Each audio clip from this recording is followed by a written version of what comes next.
오늘도 예배에 참여해서 또 하나님의 말씀을 기다리고 기대하는 여러분 모두에게 우리 하나님의 크신 은총이 함께 하시기를 바랍니다.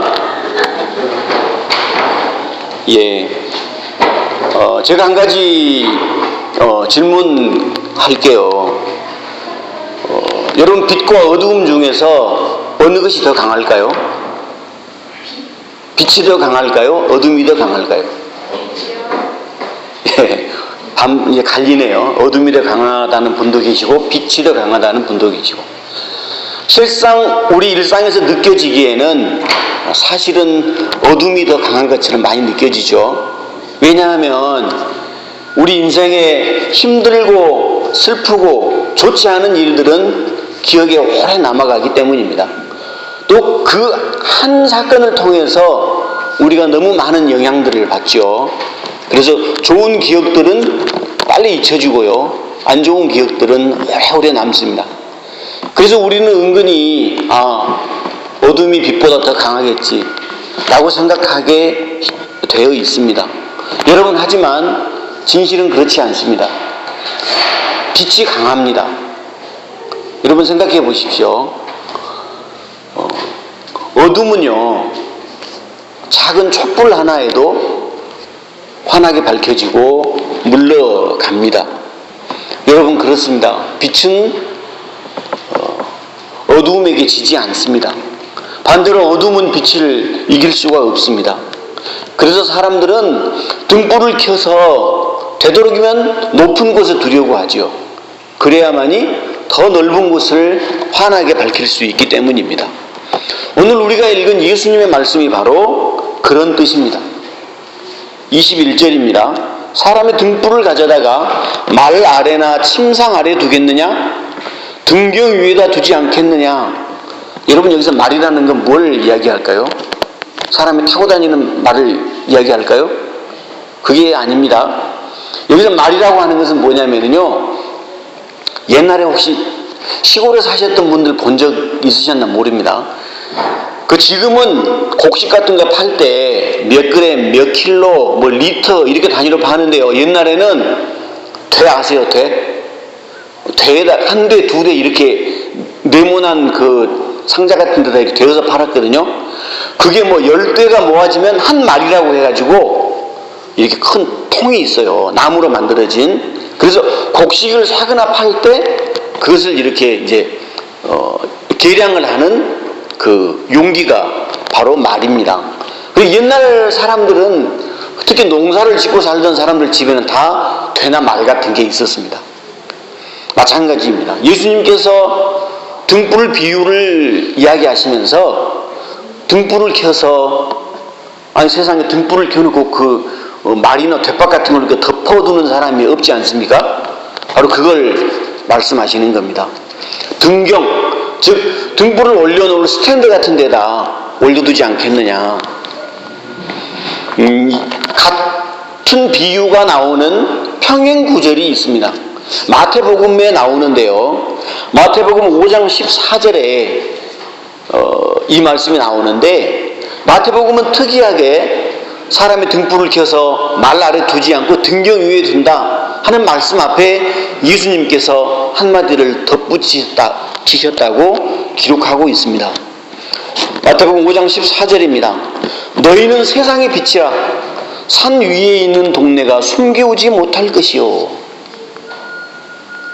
지금 주님이 말씀하시는 너희는 누구를 말할까요?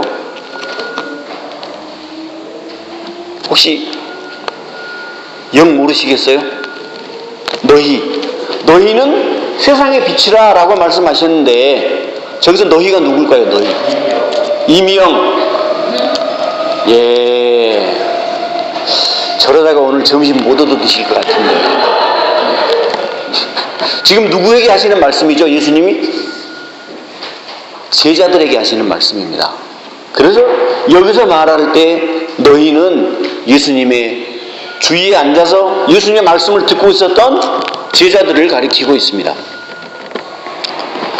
자, 그냥 이렇게 성경을 그냥 읽으면 그냥 쉽게 지나갈 수 있는데요, 곰곰이 저 뜻을 생각하고 다시 읽어보면 저 말씀이 상당히 놀라운 말씀이라는 것을 우리가 알 수 있습니다. 왜 놀라운 말씀인가? 여러분 생각해 보십시오. 죄악과 욕심으로 어두워진 세상을 환히 밝혀주기 위해서 우리 예수님께서 사용하신 등불이 다름 아닌 제자들이었다고 하는 사실입니다. 여러분, 제자들이 어떤 사람이었습니까? 우리는 제자 12명을 속속들이 다 알 수는 없지만 대략 제자들의 면면을 우리가 다 알고 있습니다. 그들의 대부분은 갈릴리 호숫가에서 고기를 잡으며 살아가는 어부들이었지요. 한마디로 말하면 교육받지도 못하고 사회의식도 없는 무식한 어부들이 어떻게 세상에 빛이 되고 어둠을 밝히는 등불이 될 수 있을까? 라는 점에서 예수님의 저 선언은 아주 놀라운 선언이지요. 여러분, 그러나 분명히 아셔야만 합니다. 저것이 바로 복음입니다. 하나님 나라라고 하는 그 특성이 바로 그런 것입니다. 세상에서 가장 작고 보잘것없는 촛불을 사용해서 온 세상을 비추는 것이 바로 하나님의 나라입니다. 여러분, 그렇다면 저 말씀을 이 땅에 살고 있는 우리들에게 한번 적용을 해봅시다. 오늘날 예수님께서 말씀하시는 너희는 세상의 빛이다 라고 했을 때 너희는 누구를 가리킬까요? 오늘날 너희는 누구를 가리킬까요? 조성민 집사님 다시 한번 말씀해 보세요. 아까 하셨던 말씀. 그렇습니다. 오늘날에 예수님께서 너희는 세상의 빛이다라는 말씀을 오늘 우리에게 적용해 본다면 너희는 바로 이미영 집사님이 되는 거죠. 조성민 집사님이 되는 거고요. 우리 모두가 되는 것입니다. 무슨 얘기인가? 예수님은 교회로 우리들을 부르셨습니다. 그래서 오늘날 저 말씀에 너희는 바로 교회가 되는 것이고요. 교회는 건물이 아니라 예수를 믿는 사람들의 모임이죠. 그래서 우리를 가리키는 겁니다. 여러분, 이제 저기서 말한 너희가 바로 내 자신이다 라고 말할 때 어떻게 기분이 좋으십니까? 좀 부담되십니까? 부담이 많이 됩니다. 저는 솔찬히 부담이 많이 됩니다. 예, 솔찬히. 왜냐하면 여러분 봐보세요. 세상의 어두운 것을 밝게 하고 부정부패로 캄캄해진 것을 진리를 드러내서 밝게 하려는 그런 역할, 빛으로서 사명을 감당하려면 솔직히 어느 정도 좀 있어 보여야 되지 않겠습니까? 스펙도 좀 있어 보여야 되고요. 키도 좀 어느 정도 커야 되고. 하지만 오늘 아침에도 한복을 입고 와서 교회에서 괜히 거울을 보면서 참 옷이 날개라는 말도 나한테는 해당이 안 되는구나 라는 것들을 참 많이 느끼게 되었습니다.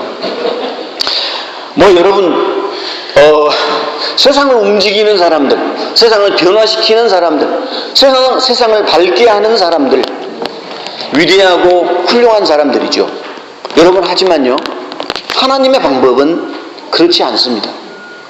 우리는 이것을 너무나 많이 놓치고 있습니다.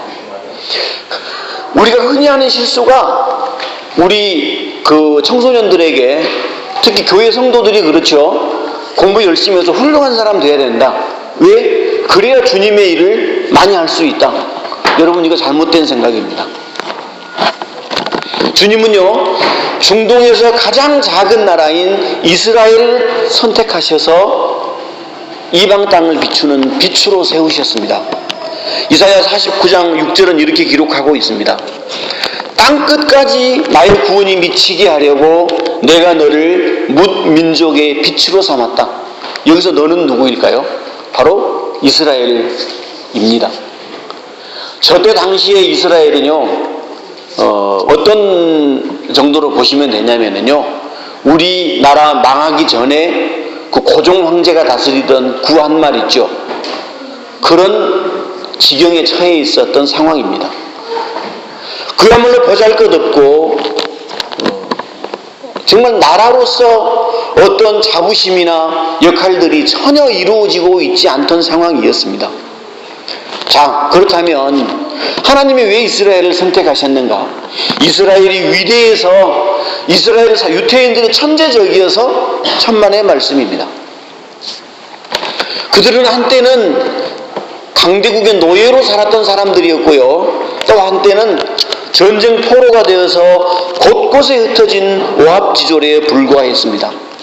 그러나 하나님이 그들을 불러서 세상의 빛으로 삼으신 것은 그들에게 하나님의 말씀이 주어졌기 때문입니다. 그래서 하나님께서는 그들과 언약을 맺으셨고요, 빛이 되게 하셨던 것입니다. 마찬가지입니다. 오늘날 내가 잘났거나 흔히 말하는 준비된 사람이 되어서가 아닙니다. 우리가 왜 빛이 되는가? 이유가 없습니다. 주님이 우리를 빛으로 부르셨기 때문입니다. 그래서 여러분, 내가 과연 빛인가 아닌가? 이걸로 고민 더 이상 하지 마시기 바랍니다. 주님은 우리를 세상의 빛이라고 말씀하셨습니다. 너희가 열심히 해서 앞으로 빛이 되어라 라고 하는 명령문도 아니셨고요, 또는 너희는 앞으로 빛이 될 것이다 라고 하는 미래형이나 가능형도 사용하지 않으셨습니다. 주님은 단호하게 직설적으로 말씀하셨습니다. 너희는 세상의 빛이다 라는 선언을 하신 것이죠. 자, 여러분, 그래서 이제부터 우리가 가져야 할 질문은요, 내가 빛인가 아닌가? 이것이 아니라 내가 과연 내 존재에 합당한 열매를 맺고 있는가? 라는 질문을 해야만 합니다. 무슨 말인가 하면, 내가 빛인데 나는 내가 그것을 부인하건 받아들이건 나는 빛입니다. 그런데 과연 내 빛이 말 아래에 숨겨져 있지는 않는지, 아니면 침상 아래에 가려져 있어서 나로 인해서 세상 한 모퉁이가 밝아져야만 하는데 내가 과연 그 역할을 제대로 하고 있는가? 이런 질문들을 해야만 합니다. 여러분, 그래서 우리 그리스도인의 역할은 이렇습니다. 세상이 어두울 때 세상을 탓하기 전에 먼저 우리 자신을 돌아봐야 하는 것이죠. 내가 정말로 빛된 삶을 살았는지, 내가 타락해가는 세상을 위해서 과연 어떤 역할을 했었는가를 질문해 봐야만 합니다. 성도 여러분, 빛의 역할을 잘 감당하는 삶, 과연 어떤 삶일까요? 여러분, 그것은 크고 거창한 일만을 의미하지 않습니다. 넬슨 만델라나 마틴 루터 킹이나 고 김대중 대통령이나 이런 분들처럼 그런 위대한 위치에 가야만이 우리가 빛의 역할을 감당하는 것은 아닙니다. 우리 작은 일상에서부터 실천할 수가 있습니다. 자, 예를 한번 들어볼까요? 살다 보면은요, 늘 긍정적이고 기쁜 얼굴로 살아가는 사람이 있습니다. 이미영 집사님 같은 분입니다.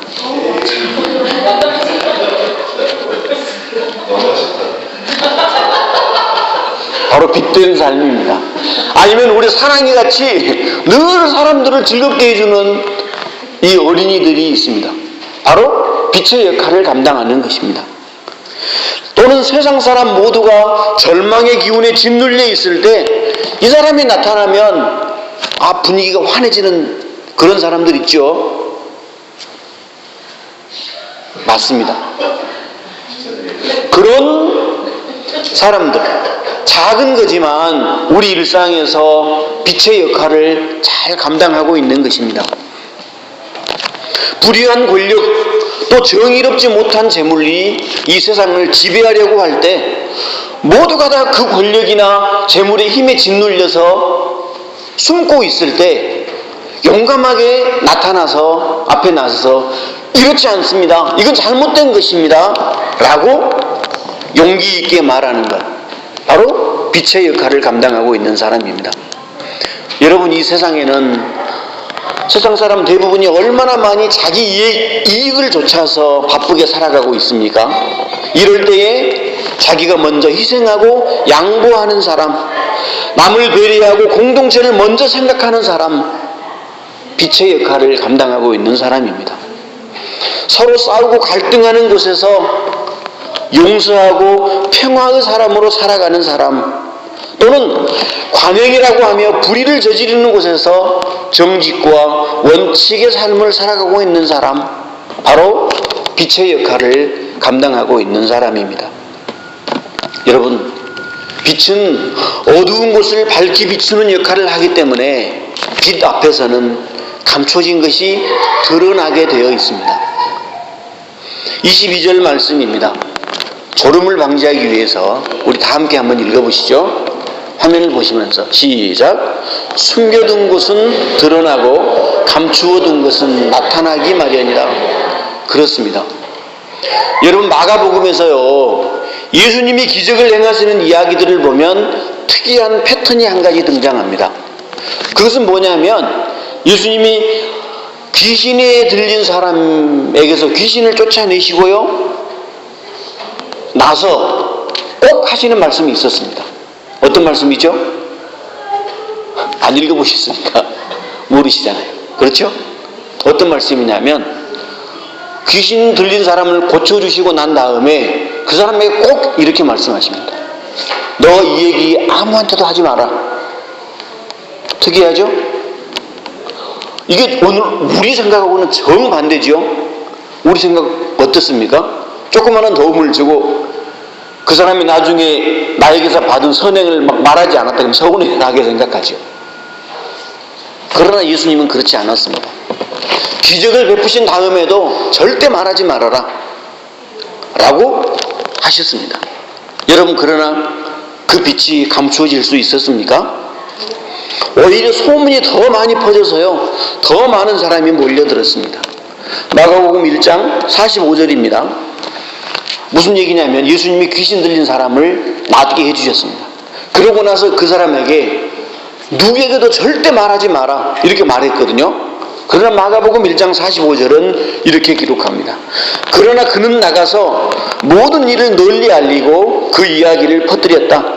그러므로 예수께서는 드러나게 동네로 들어가지 못하게 하시고 바깥 외딴 곳에 머물러 계셨다. 그래도 사람들이 사방에서 예수께로 모여들었다. 여러분, 그렇습니다. 빛은 드러나게 되어 있습니다. 사람들이 아무리 감추려고 하여도 작은 틈만 있다면 그 틈새로 눈부시게 밝은 빛을 발하면서 새어 나올 수밖에 없습니다. 그리고 결국은 감추어진 것을 고스란히 드러냅니다. 진실 또한 그렇습니다. 아무리 억누르고 감추려고 해도 드러날 수밖에 없습니다. 그래서 진리가 위대하고 모든 것의 최후의 승자는 진리와 진실입니다. 제가 존경하는 분 중에 돌아가신 고 조영래 변호사라는 분이 계십니다. 혹시 아시는지 모르겠어요. 저분인데요.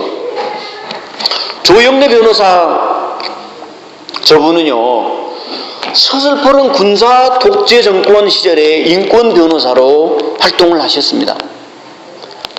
조영래 변호사 하면 떠올리는 사건이 있습니다. 아마 80년대에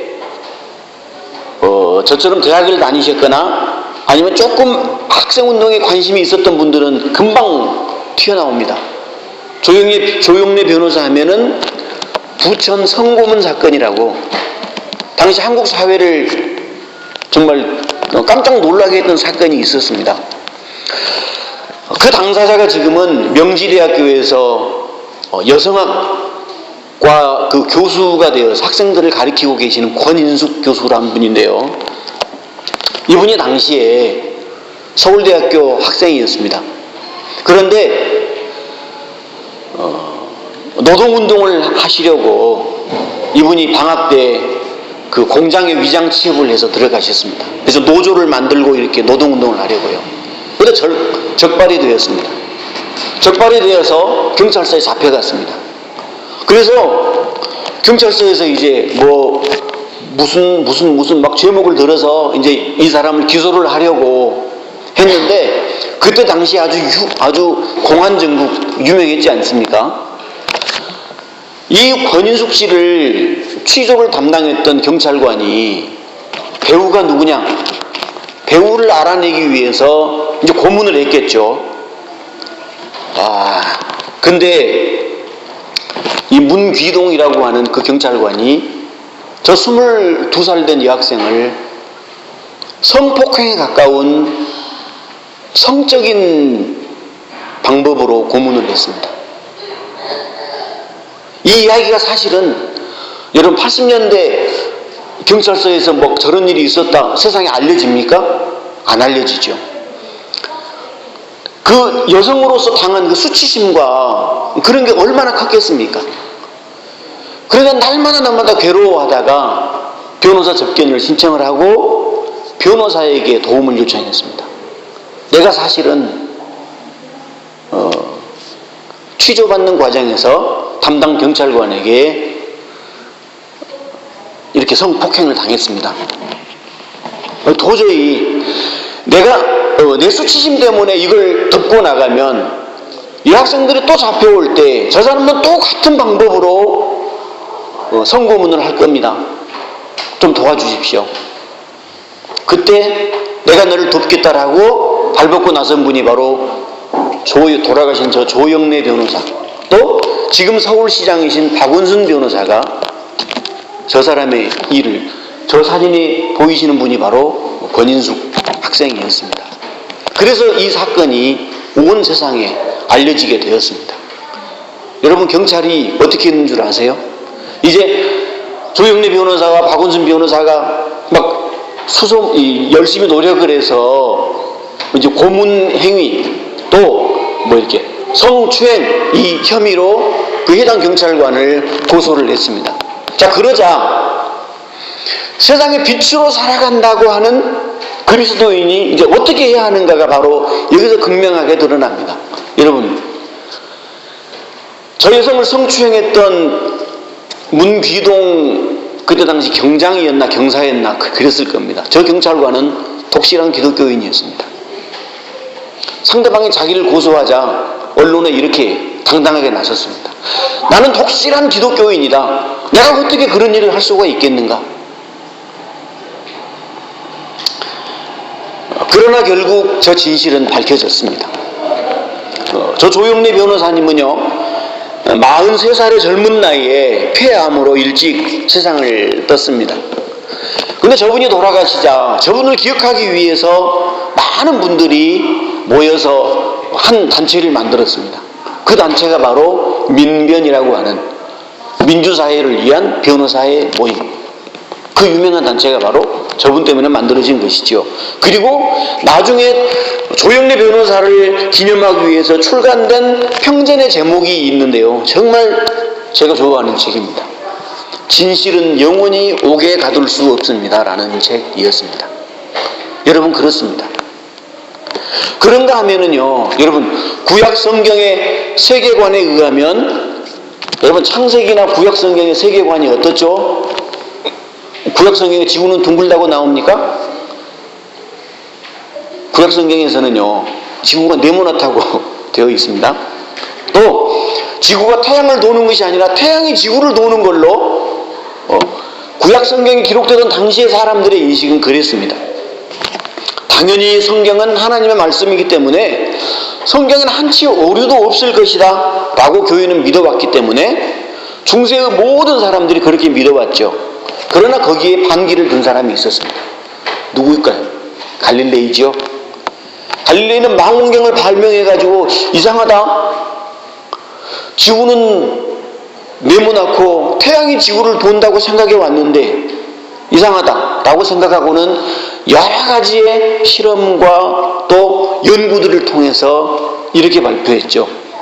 지구가 태양을 돈다 라고 발표하고 논문들을 발표했습니다. 결국 갈릴레이는 종교재판소에서 재판을 받죠. 그리고 파문당합니다. 이단으로 여겨졌고 그의 서적은 모두가 불살라지고 금서가 되었고요, 과학자로서의 명성도 결국은 다 잃게 되었습니다. 여러분, 그러나 이미 오래전에 지구가 태양을 돈다는 지동설이 과학적으로 입증이 되어서 모두가 다 그렇게 믿고 있었지만, 여러분, 로마 교황청이 자신들의 실수를 인정하고 갈릴레이를 복권시킨 것이 언제인 줄 아십니까? 언제?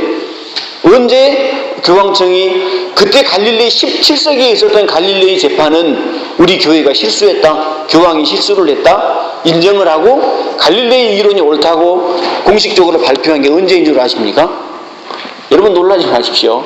1992년이었습니다. 1992년. 이것이 진리와 진실을 대하는 교회의 태도였습니다. 여러분, 인간은요, 무지라든지 또는 편견 때문에 또는 헛된 권위와 욕망 때문에 의도적으로 진리와 진실을 자꾸만 감추려고 합니다. 하지만 결코 그럴 수 없습니다. 우리는 이런 확신을 가져야만 합니다. 지금 아무리 잠깐 시대가 어둡고 답답해도 진리와 진실은 최후의 승자가 될 것이다. 이런 믿음을 갖고 살아야만 합니다. 지금도 여전히 우리에게는 감추어져 있고 은폐되어 있는 것들이 많습니다. 왜 밝혀지지 않는 수수께끼들이 이렇게도 많을까요? 그러나 우리는 그런 사실 때문에 절망하지 말아야 합니다. 언젠가는 다 드러날 것입니다. 결국 마지막 날 하나님 앞에서 그 모든 것들은 낱낱이 다 드러날 것입니다. 그래서 우리 그리스도인들이 해야 할 것이 있습니다. 그것은 뭐냐 하면 스스로 삼가야 됩니다. 그 말씀이 예수님께서 하신 말씀 24절입니다. 우리 다 같이 한번 읽어보실까요? 시작. 또 이르시되 너희의 헤아림은 그 헤아림으로 너희가 헤아림을 받을 것이며 더 받으리니. 너희는 그렇습니다. 삼가라라고 개역개정판은 번역이 되어 있습니다. 제가 사실 개역개정 성경을 잘 인용하지 않습니다. 왜냐하면 오역이 너무 많아서 저는 새번역 성경을 될 수 있으면 자주 보고 인용을 하는데요. 이 부분은 개역개정판 성경이 번역이 참 잘 되어 있습니다. 삼가다라고 하는 우리말 번역이 너무 적절하게 번역이 되어 있습니다. 그래서 약간 어려울 수가 있는데 표준 새번역 성서는 이렇게 번역하고 있습니다.